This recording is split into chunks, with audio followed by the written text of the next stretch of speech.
Hello students, today we are discussing eddy current proximetry sensor. What is proximetry sensor? We have studied before. Now, proximetry sensor is used for measuring any distance or any position of any object. Okay, for this type of sensor, we are using two coils. One is reference coil, another is sensor coil. Here what we do,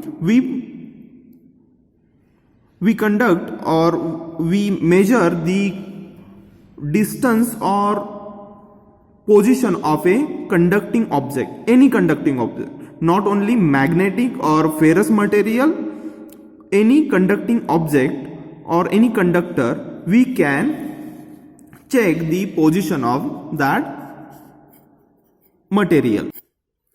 Now, in this eddy current proximetry sensor, what we do, we supply a alternating current. Alternating current means which flows like this.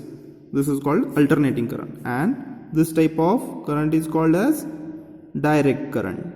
Okay, now in this what we do, we supply a alternating current which create a magnetic field, and that magnetic field creates the eddy current. When any object come near to that coil, what will happen? That magnetic field get break.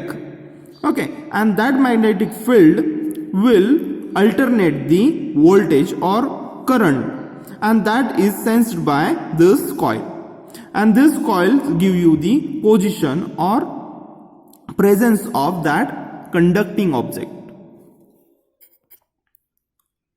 Now, what are the advantages of this type of sensor? It is relatively inexpensive and it is very small in size with high reliability and high sensitivity. High sensitivity means what? If you are measuring any small displacement also, it can measure very easily. Now next, optical encoder. What is optical encoder? It is a device which provide a digital output as a result of linear or angular measurement. This device is used for what? To measure linear or angular distance or movement with optical or with a light. Okay. Now it having two different parts. First one is incremental encoder and second one is absolute encoder.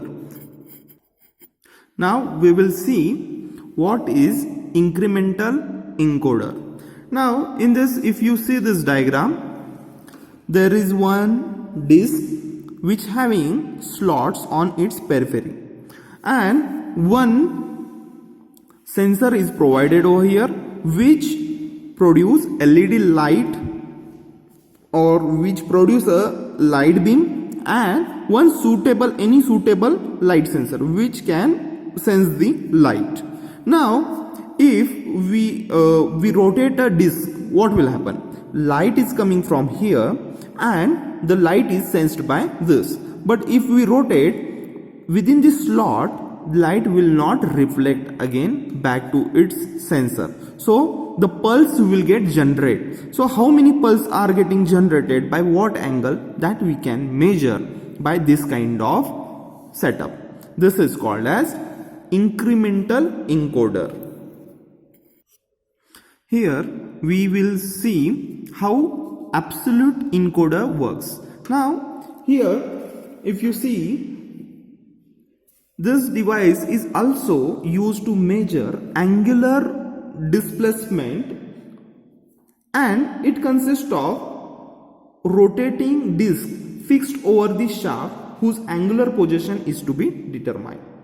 The rotating disc has three concentric circle slot of three sensor to detect the light pulse. Now, and the output of this type of encoder gives in a binary number. How it gives and how it works, let us see. Now as we have seen in the last encoder, light will fall on that disk and it will get reflected and sensed by the sensor. All those things will get done. But here there will be 3 slot, and in 3 slot 3 disk will be fitted over there. And how the it is converted into binary number. See, if the reflection will be there for 3 slots, 1 2 3, you will get 1 1 1. And if reflection is not there at the first, it is there at second, and it is there at for third also, it will become like this: 1 1 0. Here 1 0 1. Here 1 0 0. If you see in this slot, 0 0 1. Here if you see 0 1 0, and here 0 0 1, and here there is no reflection, so 0 0 0. Like this it transfers signals in binary number. Thank you.